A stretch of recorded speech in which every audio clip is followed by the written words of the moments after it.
আমাদের মেগাস্টার শাকিব খানের প্রথম সিনেমার নাম হচ্ছে অনন্ত ভালোবাসা। শাহরুখ খান আর রণবীর কাপুরকে একসাথে পেলে খুব ভালো হতো, বিকজ আমি দুজনেরই অনেক বড় ফ্যান। এন্ডিং চাই হচ্ছে আমি শাহরুখ খানের নায়িকা হিসেবে, কারণ রণবীর কাপুর হচ্ছে স্যাড যে, হ্যাঁ ওটা খুব ভালো লাগে ওনাকে দেখতে। এত কিছু চিন্তা করি নাই এখনো, তবে দুজনকে একসাথে পেলে মন্দ হতো না। প্রতিটা মানুষের নিজস্ব একটা পার্সপেক্টিভ থাকবেই, এবং সেই পার্সপেক্টিভে আমি আসলে বলার কেউ না। তবে আমি জাস্ট এতটুকু বলতে চাই যে অনেক সময় দেখে আমাকে হয়তো অনেক কিছু আমাকে না, অনেক সময় অনেককে দেখে অনেক ধরনের মিসকনসেপশন হতে পারে। এই জন্যই আমরা সবসময় বলি যে ডোন্ট জাজ আ বুক বাই ইটস কভার।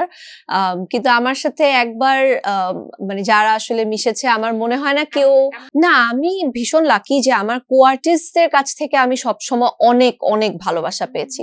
মানে সেটা আমি ছোট পর্দায় যখন অপূর্ব ভাইয়ের সাথে নিয়মিত কাজ করতাম, অপূর্ব ভাই আমাকে ভীষণ মানে অনেক টেক কেয়ার করে কাজ করতো, এবং উনিও জানতো আসলে যে আমার এই ইন্ট্রোভার্ট স্বভাবের কারণে অনেক সময় আমাকে অনেকে অনেক রকম মানে মিসআন্ডারস্ট্যান্ড করে। এবং পরবর্তীতেও আসলে আমি আমার সহকর্মীদের কাছ থেকে ভীষণ ভালোবাসা পেয়েছি। তো এরকম সহকর্মীদের সাথে হয়নি। ছোটবেলায় আমরা সবসময় চট্টগ্রামে যেতাম ঈদ উদযাপন করতে, এবং যেহেতু আমার দাদা বাড়ি নানা বাড়ি দুটোই চট্টগ্রামে, সো একদম পুরো মানে অনেক অনেক মানুষ সবাই একসাথে মানে পরিবার মিলে আমরা ঈদটা করতাম। আমার একটা কথা এখন মনে পড়ছে, একবার আমরা ট্রেনে যাচ্ছিলাম, এবং মোস্ট অফ দ্য টাইম ট্রেনেই যাওয়া হতো। ট্রেনে যাচ্ছিলাম, কোনো একটা কারণে আমি ঘুমিয়ে গিয়েছিলাম, এবং আমি ঘুম থেকে উঠে দেখি যে আমার মাথার মধ্যে মানে চুলের মধ্যে চুইং গাম, এন্ড পরের দিন ঈদ। তো আমি তো ভীষণ কান্নাকাটি করছি যে আমি এই চুল নিয়ে কিভাবে করে আমার ঈদের নতুন ড্রেস পরবো, কি হবে। এবং ওই সময় আসলে অনেকেই চেষ্টা করছিল, আমার বাবা, আমার মা, আমার ভাইয়া সবাই, হ্যাঁ হ্যাঁ, এবং কেউ পারছিল না।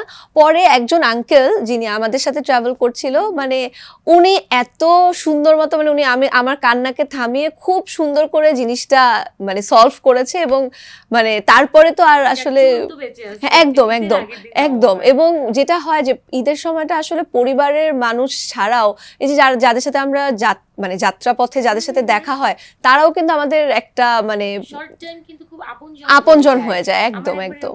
চিটাগং এর ভাষা আমি খুব একটা ভালো পারি না, যেই কারণে আমি মানে ভুল হবে এই ভয়ে বলতে চাই না। কারণ আমার যখন মানে আমি অনেক মানে আমার জন্ম চট্টগ্রামে, কিন্তু আমি অনেক ছোটকালে হচ্ছে ঢাকায় চলে এসেছি।